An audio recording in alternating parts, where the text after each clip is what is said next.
Hello everyone, Mars here, and I've been asked to do a little tutorial on how to make a yo-yo.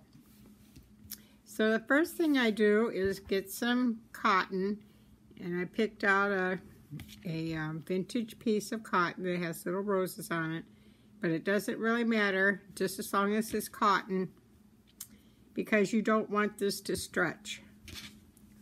And then the way I cut out a yo-yo is I get a little circle like this. This measures, let me get it going right here. It's a 3.5 inch circle, and this is the one that I cut out. It's that size.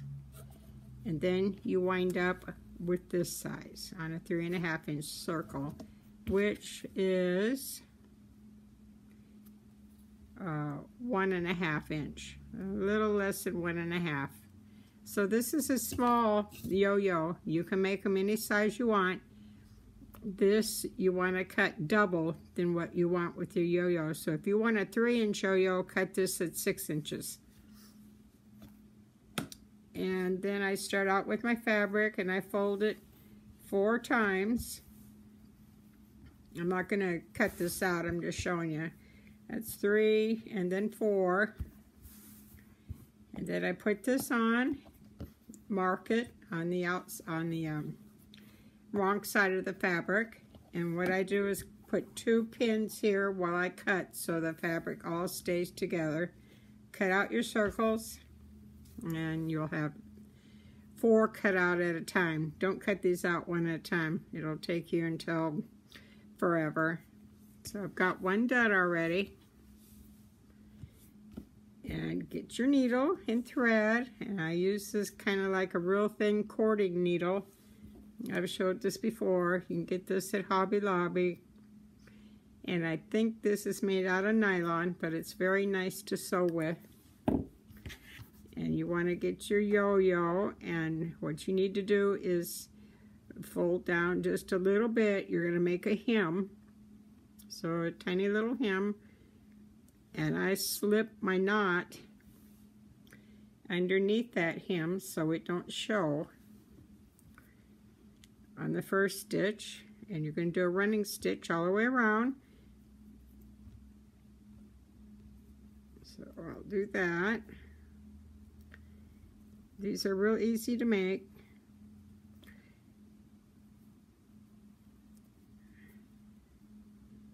You don't have to iron them or anything. If they're wrinkly, it's no big deal. You're going to wrinkle them up here in a minute really good.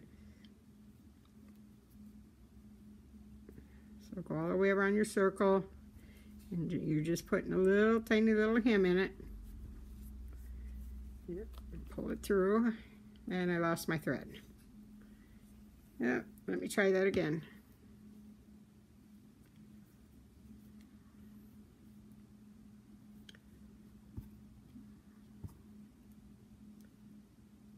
Here in Michigan, it gets really dry in the wintertime, and there's no humidity in the air, so it makes my hands really dry. That's why I've got bad cuticles right now. They're chipping, my nails are chipping, and the cuticles are breaking, and it's kind of hard to sew when you can't hold on to the fabric because it's so slick. And your hands are slick. They just slide off everything. Okay.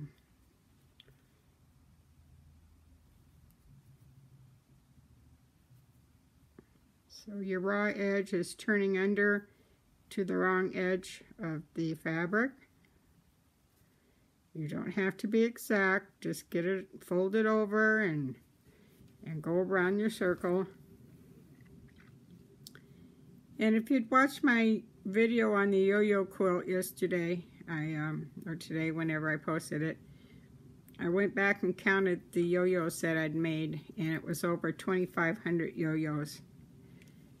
Okay, so I went all the way around my circle and just pull it closed.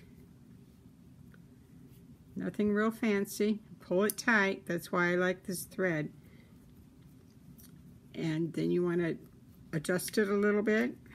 Pull out your yo-yo just a little bit. Now on these yo-yos, you want the hole really closed up, really good, because there's nothing worse than having a yo-yo in a quilt that looks like that. That's ugly. So close up your little opening there, and you're going to tie it off.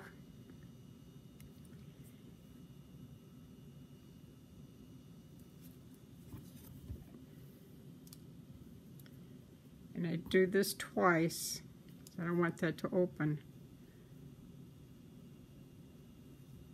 Get there through there.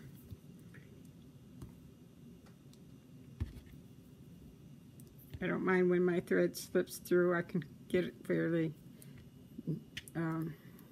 quick back into the needle.